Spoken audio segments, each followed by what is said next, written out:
We have our guest, so we are thrilled to bring in an NFL draft expert we have yet to have on the show. After a quick word from Game Time. Guys, there's nothing like the energy of a Major League Soccer match, the chants, the atmosphere, the last-minute goals. If you want to experience it all live, Game Time makes getting tickets easier than ever with last-minute deals, all-in pricing, and lowest price guarantees.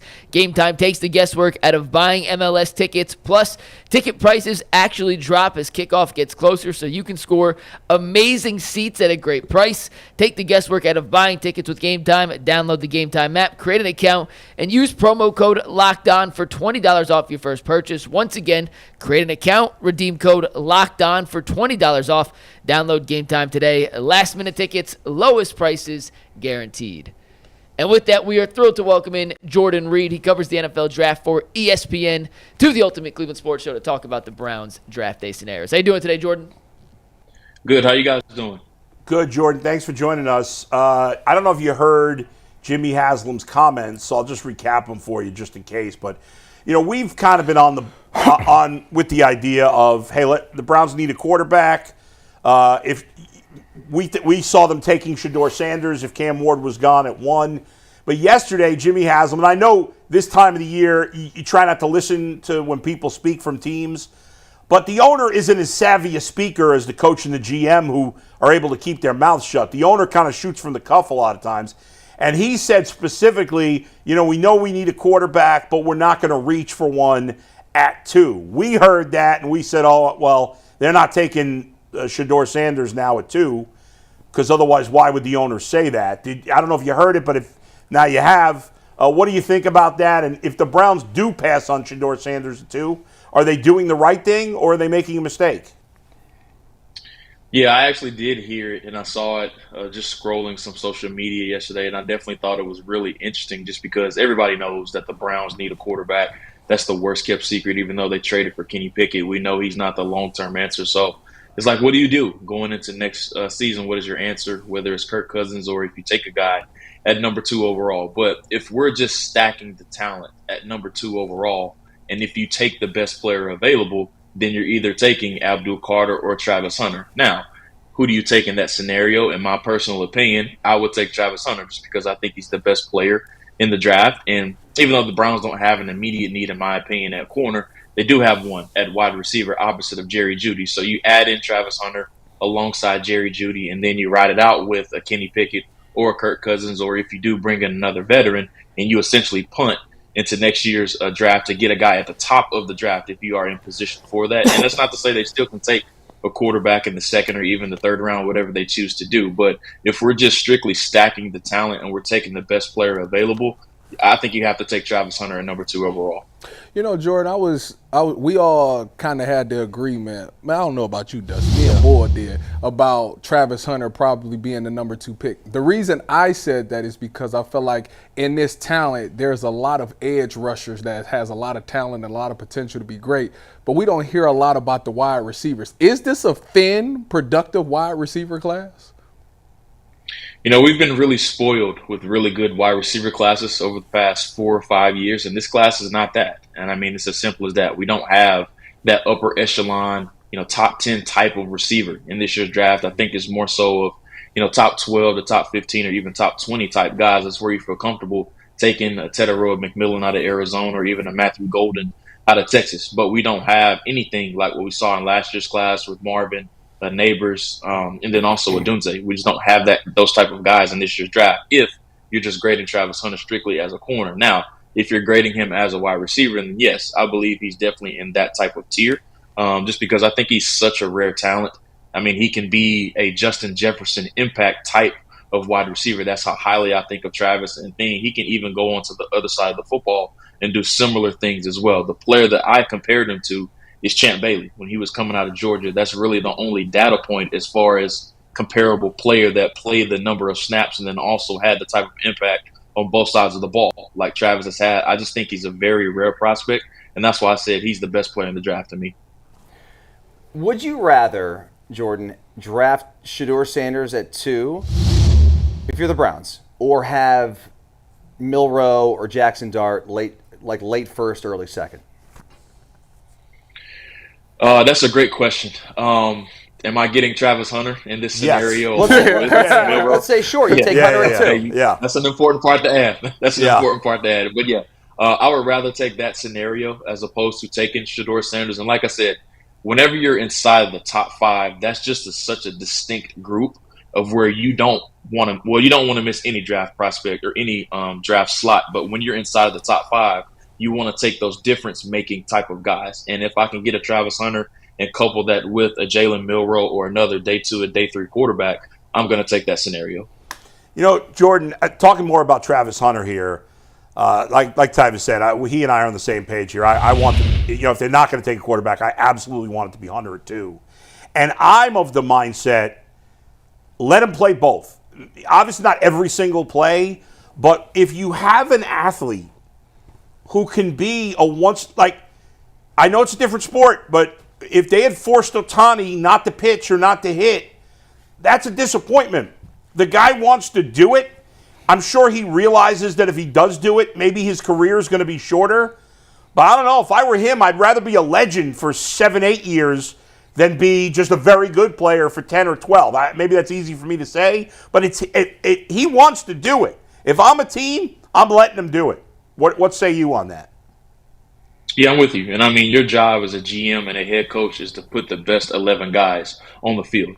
And 10 out of 10 times, Travis Hunter is going to be one of those top 11 guys on both sides of the ball. So as long as his body is able to hold up and he can show you that he's capable of handling it, I think you just let him go out there and you let him do it. And I was talking to a scout a couple of weeks ago about this, and he raised a great point as far as if he's going to be able to play both ways.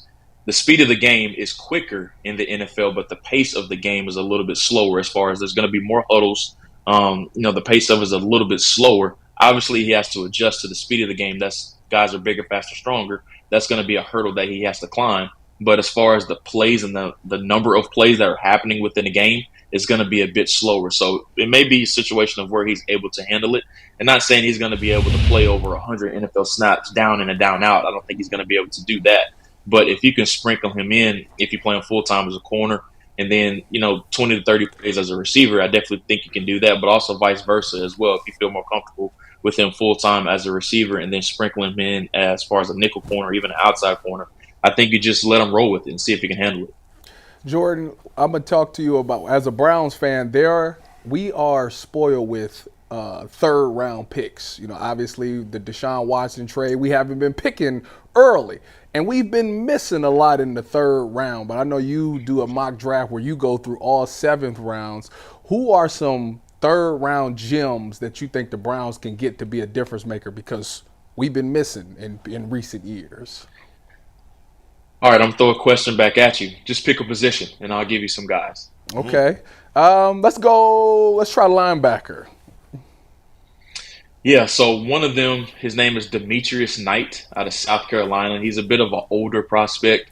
He's about 6'3", 230 pounds, but great story. Started off his career at Georgia Tech for the first 3 years of his career, then transferred to UNC Charlotte for a year, and then to South Carolina this past season. And all of you know, South Carolina is loaded with draft prospects on the defensive side of the ball this year. He really was the nucleus. He was in the middle of that explosive defense. And, he was one of the better players overall on that defense. So he's probably somebody who's going to go in the 3rd or the 4th round just because he will be a 25-year-old rookie. But he can run, he can hit, he can cover, he can do everything that you want to do at the position. So Demetrius Knight, linebacker out of South Carolina, is definitely one name to keep an eye on. And what about D-line in the 3rd round? Because that's another place that I could see the Browns going. If they decide to go Hunter and then a quarterback at 33, they probably address D-line at some point. Yeah, man. I mean, you can close your eyes and pick guys out of this group. That's how loaded this defensive line class is. But one name I will share with you is Omar Norman Lott out of Tennessee. He's a little bit undersized, but he's probably going to have to be what's called a DPR early on in his career, which is just a designated pass rusher. But we've seen those guys go in the 3rd or 4th round and go on to be immediate contributors, whether it's in sub-package or late down situations. And that's exactly what he was at Tennessee.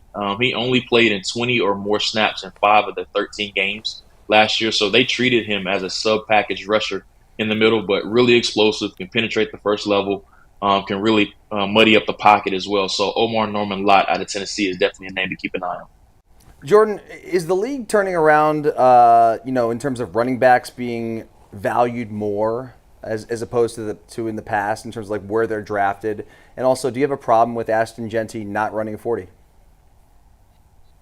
Oh, I do not have a problem at all with Ashton Jeanty not running a 40. I mean, you can turn on the tape and you can see him detaching away and running away, having those explosive runs away from defenses. Even though it was in the Mountain West, you can turn on the tape against Oregon, and he dominated in that game. And, every running back in the league, especially the draft prospects that are coming up, they need to send a gift basket to Saquon Barkley, Derrick Henry, and then also Josh Jacobs, because they're going to get a lot of these guys drafted much higher than what we have seen in years past. But this is a really loaded running back class. It's very reminiscent of 2017, which had guys like, at the time, Leonard Fournette, Christian McCaffrey, Joe Mixon, Dalvin Cook, Alvin Kamara.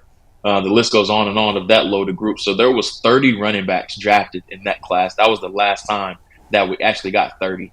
And I have 32 draftable grades on running backs this year, so we could even surpass that number in this year's class. That's crazy, Jordan. When you look at the running backs in the second, third, fourth round range, take Jeanty out, take Amari and Hampton out, is there one of those backs that you think fits Kevin Stefanski's offense the best that Cleveland should be targeting somewhere in day two? Yeah, one for me, and he's one of my favorite backs outside of that group that you named, is DJ Giddens out of Kansas State. And, I mean, he was everything for them this past season. He can catch out of the backfield. He can run in between the tackles. He's a really good perimeter runner as well. The big question about him was just his long speed, but he ran in the low 4.4s at the combine, so he checked that box as well. I think his vision is really good. He's really good at making those second and third level defenders miss when they're coming downhill and running the alley as well. So DJ Giddens out of Kansas State will probably go late third, early fourth round if I had to guess, but I think he's going to be a steal for somebody. Jordan, we made graphics for 11 different running back prospects, and DJ Giddens was not one of the 11 I had circled as a possible option. We had blew it, Mike. Scatterboo, Sampson, Caleb Johnson, Hampton, Judkins. You got with the one guy I didn't have. But my other question here for you, Jordan, is let's say the Browns do go with Travis Hunter at 2, and then they try to get a quarterback with their second pick. You know how quarterbacks work. There's always a run on quarterbacks. If you think he's a 30 to 40 prospect, he goes in the 20s. If the Browns have to trade back into the first to get the guy they want at quarterback, whether it be Shuck, Milroe, whoever, where do you think they have to get back up to in the first round to be able to get their quarterback of choice? Well, I think getting ahead of the Pittsburgh Steelers, I believe they have 21 overall, so trying to get to that 20th overall pick, that's probably where you want to earmark as far as where you have to trade back up into the first round to get, just because the Steelers are definitely a team that is in need of a quarterback no matter what happens with the whole Aaron Rodgers situation, or if they elect to bring in another veteran. They're definitely a team that you circle as somebody that you would like to jump that potentially could take a quarterback in the first round. Jordan, of these we've talked about these quarterbacks a little bit, but I'm going to ask you to look into your crystal ball here. In 5 years, who will be – I'll exclude Cam Ward, but if you think one of these guys is going to be better than Cam Ward, then so be it. But besides Cam Ward, if you had to bet on the other quarterbacks in this draft, not who's the best right now, but in 5 years or 3 years, something like that, who's going to be the best quarterback in this draft? Oh, man, it's not a great quarterback class overall, but, if I had to go with one as far as just somebody that I would love to develop personally, it would be Jalen Milroe out of Alabama, just because he has a lot of those physical traits that you can't really teach from the foundation that he already has. Everybody knows that he's a very explosive runner. He's really dynamic, and I think he's going to, as soon as he enters the league, he's going to be in a distinct group as far as explosiveness at the quarterback position, along with Lamar Jackson, Jaden Daniels, and then also Justin Fields. He's just that caliber of athlete, but he's just not refined as a passer right now. He struggles a lot in short to intermediate areas, but he's a really good deep passer. So he needs some time to just understand how to see, read, and react to things in the short to intermediate areas of the football field. That's really the area that you're going to have to work with him on the most. But as far as the deep areas and then also the dynamic ability, you're going to be able to create a package around him early on just to get him some game reps if you want to develop him within his rookie year. But it's going to take some time in the short to intermediate areas for things to click for him. But he would be the one that, if I was picking one personally, that I would love to develop, he would be the one.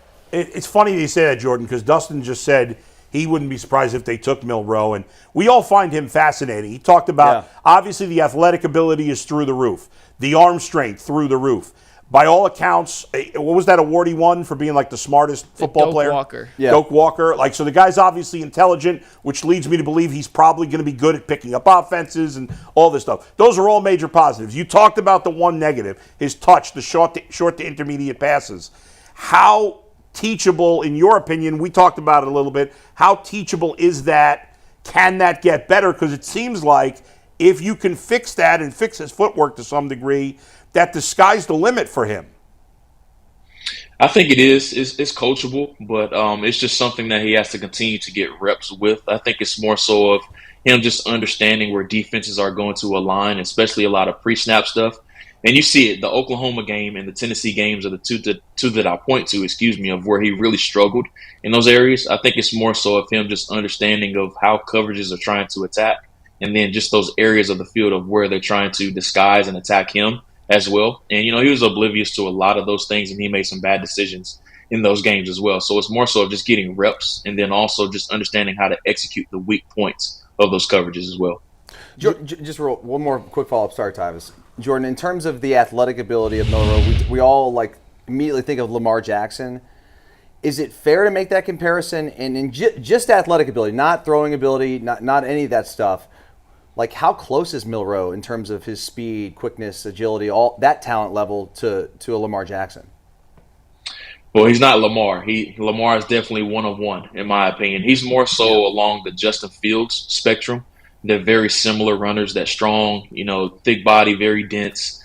They're not really make you miss as far as like in the open field type of guys, but they really can zigzag their ways and cut through defenses. You can design quarterback runs, whether it's quarterback power and things of that sort as well. But the LSU game, I thought they did a heck of a job of really game planning some stuff to his strengths from the quarterback design and run standpoint. If there was some package plays that you want to design for him, I definitely would model it after that LSU game. Jordan, get you out here on this one. Will Howard, what's your thoughts on his game? Where do you see him going in this draft? And could he be a guy that could be a future starter in the NFL at some point? I think the 4th or the 5th round is probably where Will ends up. He caught fire really late in the college football play. The back end of the year, he really caught fire, especially in the college football playoff. But big stature guy, 6'5", 250 pounds. Really good arm. He's really mobile for his size as well. But there's some things that he definitely has to work on as well. Just seeing coverage more consistently, and then also not compounding the mistakes, especially when things go bad for him. That Michigan game is a great example of that. But when he gets hot, he's somebody that definitely can play. Everybody knows that. So it's just a consistency aspect that he has to work on. But he has the size. He has the requisite traits as well. I definitely think he's going to be a backup early on in his career, but he's also somebody that you would love to develop too. Last thing, Jordan, before we let you go real quick, I know Tyvis said that was the last one, but I got to get one selfishly for me. Give me what you think. I mean, obviously everybody thinks the Bengals will pick a defensive player at 18 or wherever. I can't remember. I think it's 18 where they're drafting. What do you think? Because they've done a pretty poor job drafting defensive players the last few years. To this point, their last bunch of high picks on defense do not look like good players. So what do you think about what they're going to do in the draft, and where do you think their defense stands right now? Well, defensive line, they have to find somebody outside of Trey Hendrickson, depending on what happens with this situation, if he's even going to be back. They have to find somebody that can generate pressure on the quarterback. So whether it's a defensive tackle or a defensive end, I definitely think that's where they could go. At 17, I look at somebody like Derek Harmon out of Oregon, Walter Nolan out of Ole Miss, or even some edge guys like a James Pierce Jr. or Mike Green out of Marshall. Those are a lot of names that make sense for them at 17. Great stuff. Jordan, we'll appreciate it. 23 days to the draft. You excited? Yeah, I can't wait. It's going to be a fun day. Thanks for joining us, man. We appreciate it.